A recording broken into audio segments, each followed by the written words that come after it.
menggigit kuku niku dosa napa mboten? Ya ndak lah. Menggigit kuku lah, kukune dhewe lek kukune kancane ya dosa. Ngene sih biasae. Ya, cuman itu menjijikkan. Lah apa sih? Lah lek wis misale kukune ku mang ana kotore, dimut, dicokot-cokot. Akhirnya kotore kan mlebu nang lambe mlebu nang weteng.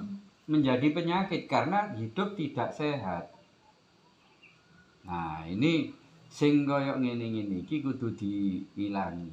Jadi hidup sehat. Sehat itu membawa keamanan. Aman dari apa? Ya aman dari bencana-bencana pribadi. Misalnya dari sakit, kemudian dari kekurangan konsentrasi atau konsentrasian.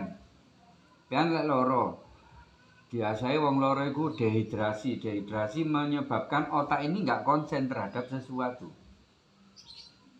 Makanya disarankan minum paling tidak 1 botol aqua gede ku ya. Nah, 1 hari itu minum itu. Lapian opo sampai sakmono minumnya. Bahkan lek usia-usia sakmene itu lebih daripada sekedar 1 botol. Lek wis kaya abang iki minumnya cukup 1 botol aqua. Pean opo sampai sakmono? Minum air putih loh. Nah, berarti kurang minum nanti dehidrasi. Dehidrasi itu menurunkan daya ingat dan daya tangkap. Dehidrasi apa? Kurang air.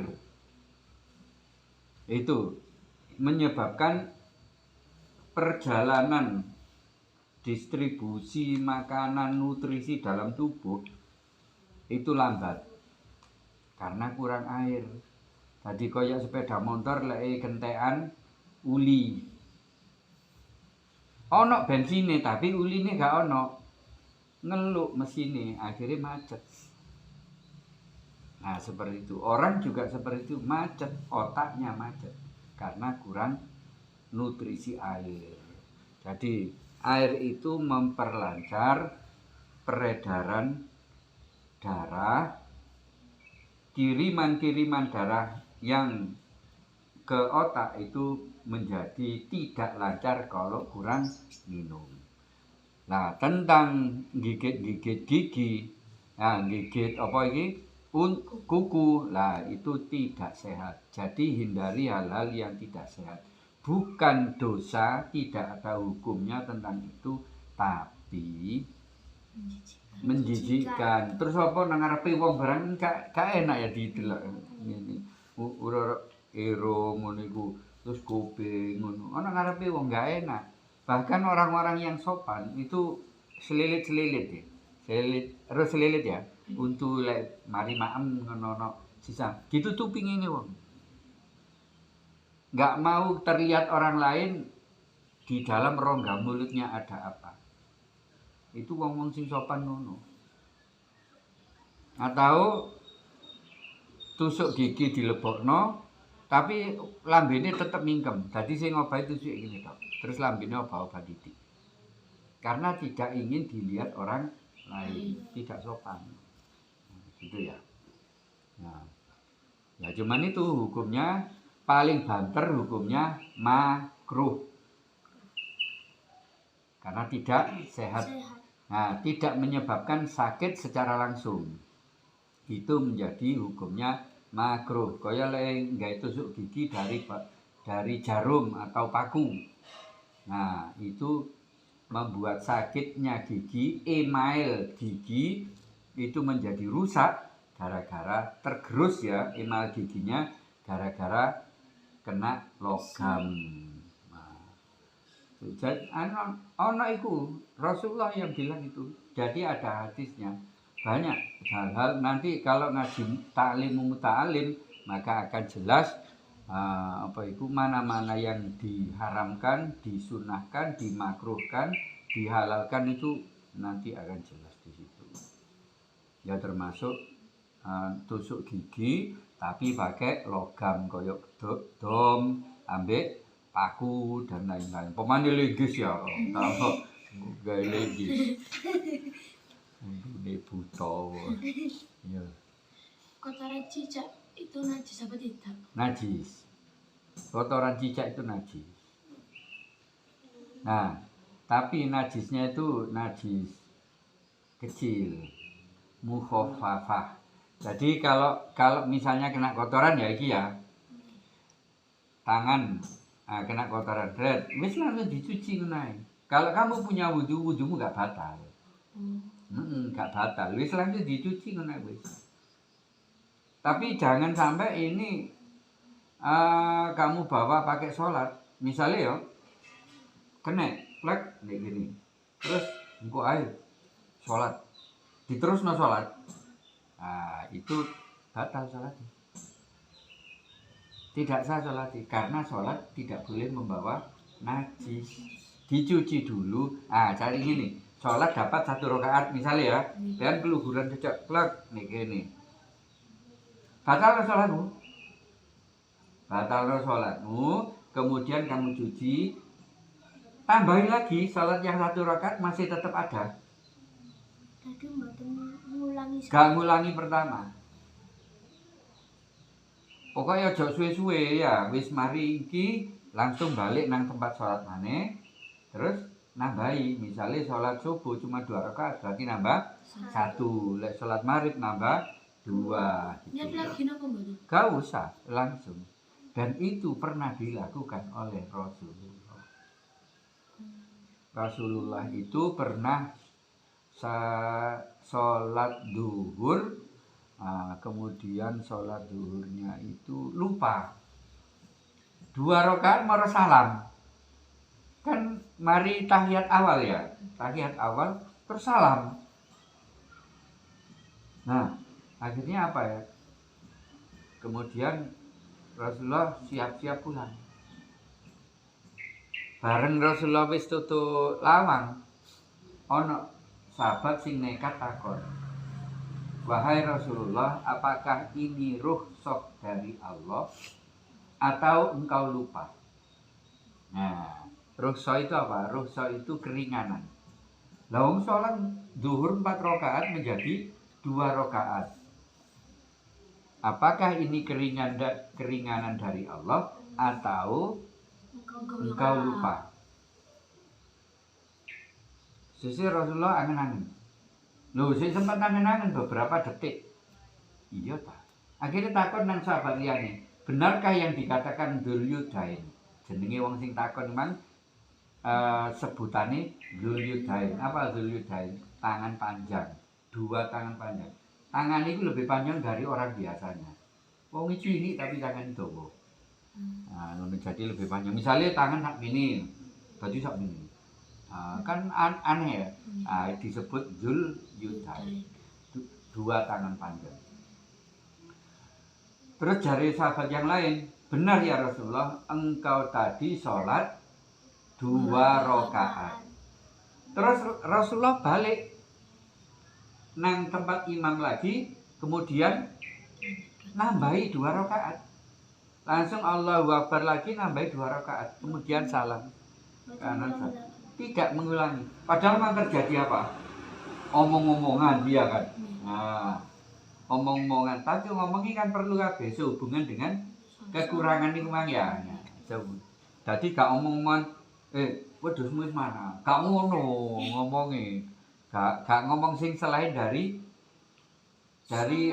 sholat yang kurang tadi gitu loh. Jadi semuanya itu ucapan itu masih sehubungan dengan sholat, berarti ucapan yang diperlukan gitu. Nah kemudian tapi pirang menit bisa Rasulullah kate kundur nang omahe, kemudian ditakoni Dzulyadain kaya ngono, terus kemudian Rasulullah balik bertanya kepada sahabat yang lain, berarti terjadi dialog ya.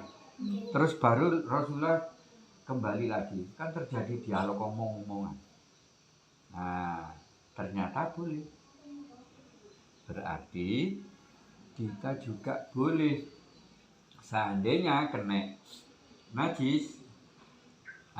Kemudian kamu cuci dulu nang jeding. Red wis hilang, terus namanya. Jadi wudumu tidak batal. Tapi ini harus bersih dari najis. Karena orang sholat harus suci. Suci pakaian, suci badan, suci tempat. Suci pakaian, cara mencucinya benar. Suci tempat, suci badan wis adus dan tidak sudah wudu, tidak mengandung hadas besar. Apa hadas besar? Kalau balik itu ya mimpi basah atau lek wedok men sudah tidak men atau sudah suci. Kemudian lek wong lanang ya tidak mimpi basah, pokoknya jenenge lepas suci dari hadas kecil maupun besar. Hadas kecil pakai wudu, hadas besar pakai mandi.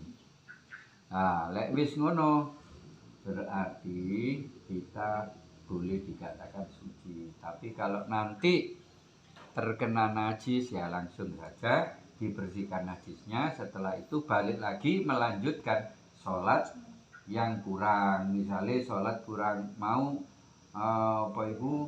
oleh siji, lek sholat subuh berarti nambahi siji, gitu aja.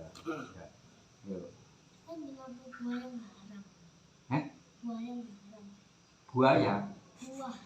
Buah? Iya apa sih maksudnya?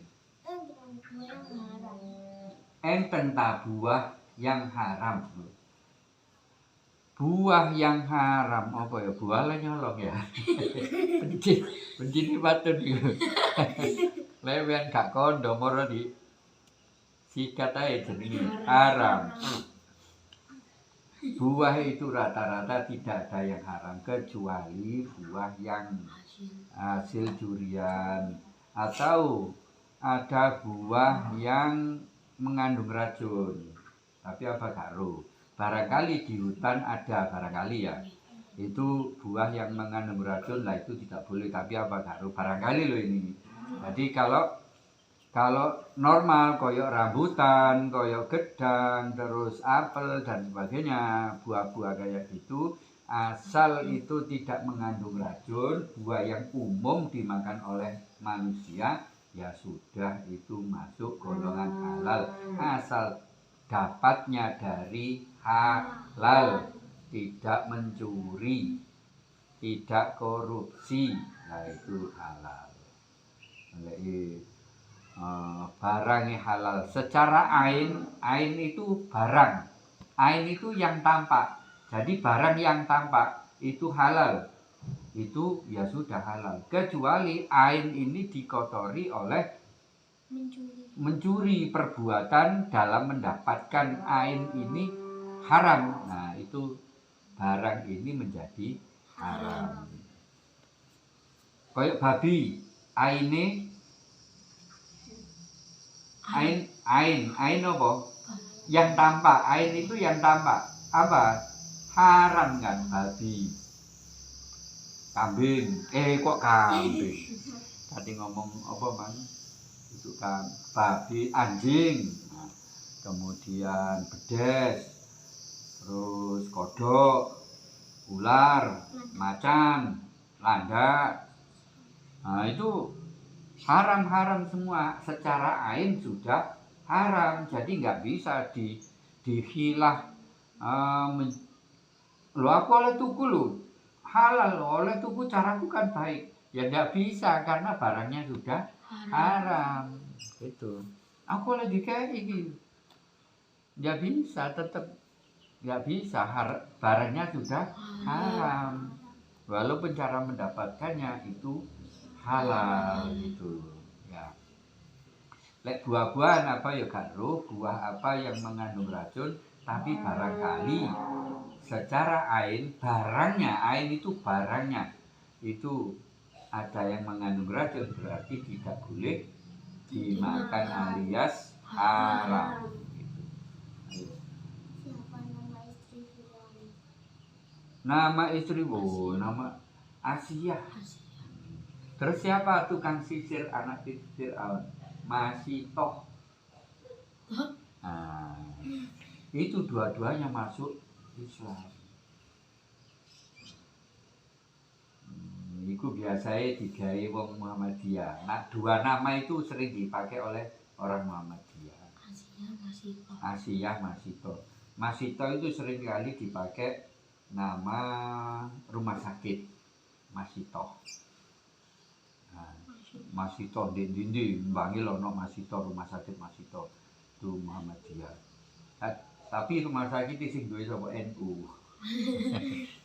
Rumah sakit NU jenenge Masito. Cuma sering kali nama Masito dan Asia itu dipakai orang Muhammadiyah. Kumpulan-kumpulan Asia. Lek kene kok apa jenenge? NU Fatayat. Ya, Fatayat.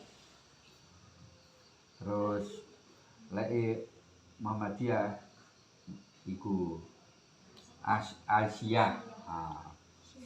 Aisyah biasanya. Asia.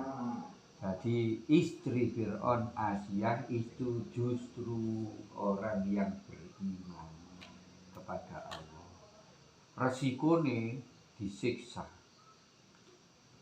sampai ketemuan si Asia tadi. Kalau Asia itu beriman kepada Allah, beriman kepada Nabi Musa, akhirnya kan dipaksa ambil bojone. Fir'aun kan orangnya kejam.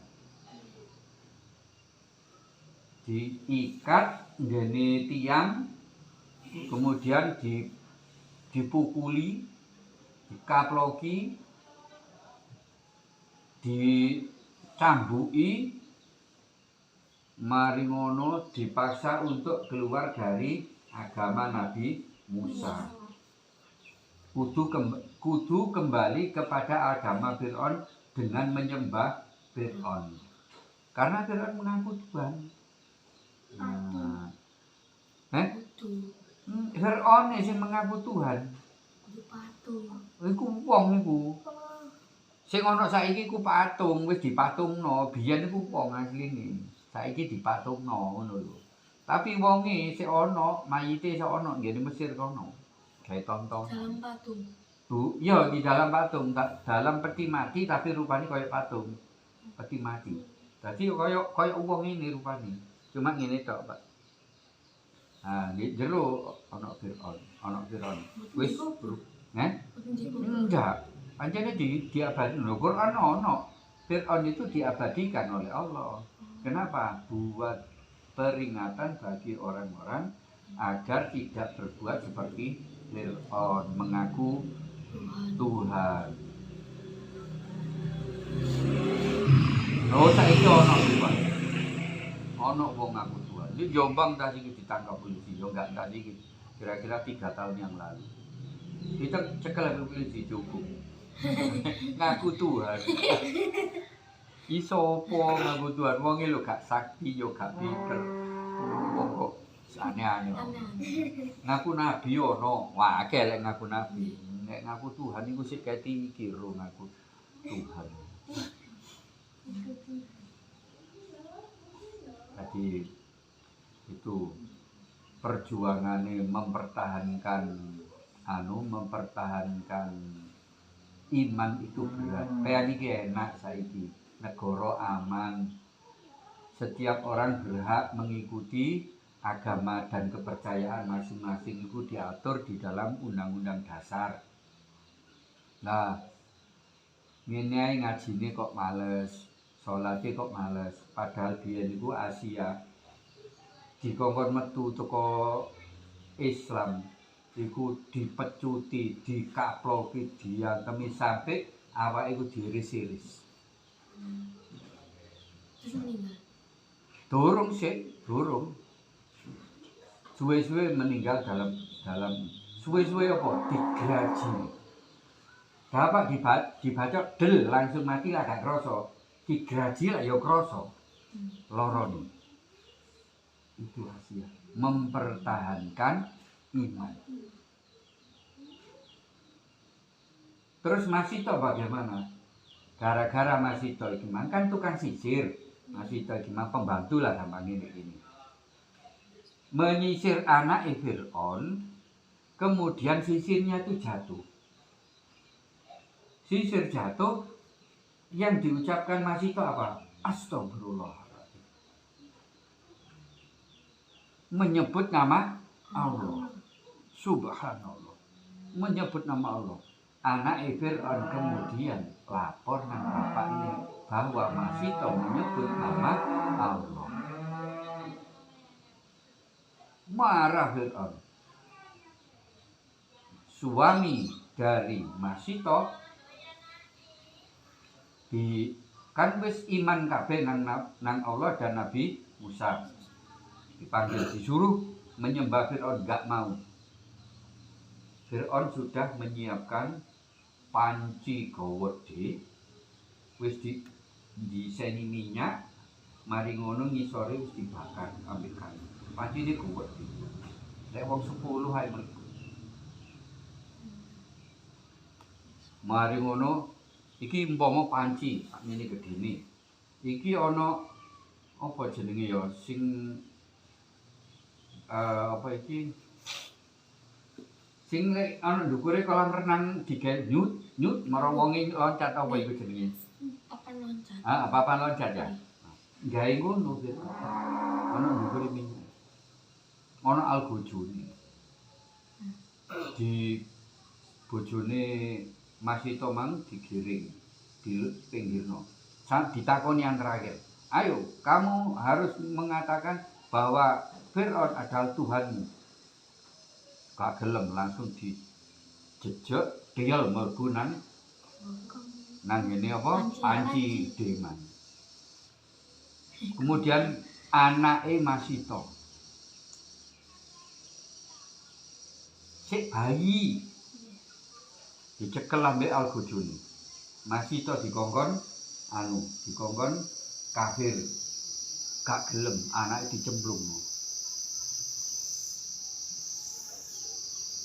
Terus akhirnya Masito dhewe dikongkon kafir.